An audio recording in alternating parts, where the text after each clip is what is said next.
Nous allons découvrir ensemble la localisation des différents composants du système d'injection. Pour commencer, le circuit de carburant. Ici, le réservoir. À l'intérieur de celui-ci se trouve la pompe à essence. Les canalisations nous conduisent au filtre à carburant, puis vers l'avant du véhicule, à la rampe d'alimentation et ses injecteurs. Autre partie du circuit de carburant, le système de recyclage des vapeurs d'essence. L'électrovanne du filtre canister.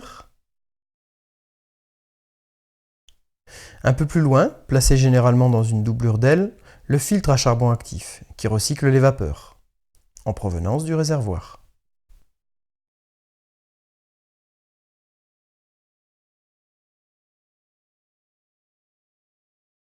Pour la partie électrique, voici la batterie de démarrage.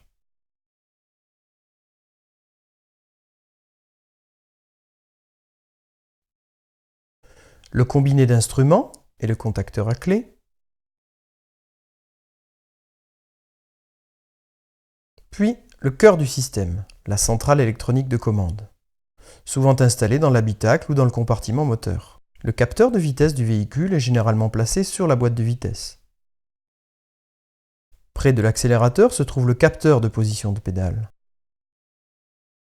Nous voyons désormais le capteur de température de liquide de refroidissement, placé sur la culasse. Sur la partie supérieure du bloc moteur est positionné le capteur de cliquetis. La sonde de température d'air admis est vissée sur le collecteur d'admission, qui reçoit à son extrémité le servomoteur de papillon. Le débitmètre d'air se trouve entre le filtre à air et le papillon des gaz. Fixé en bout du vilebrequin, en regard d'une cible, le capteur position-vitesse. Sur la ligne d'échappement, juste avant le pot catalytique, prend place la sonde lambda amont, qui est suivie du catalyseur, à la sortie duquel est positionnée la sonde lambda aval.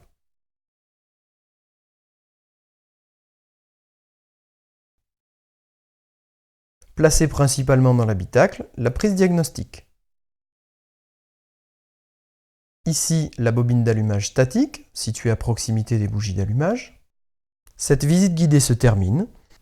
Notez bien que selon les constructeurs, la position des organes que nous venons d'observer peut varier d'un véhicule à l'autre.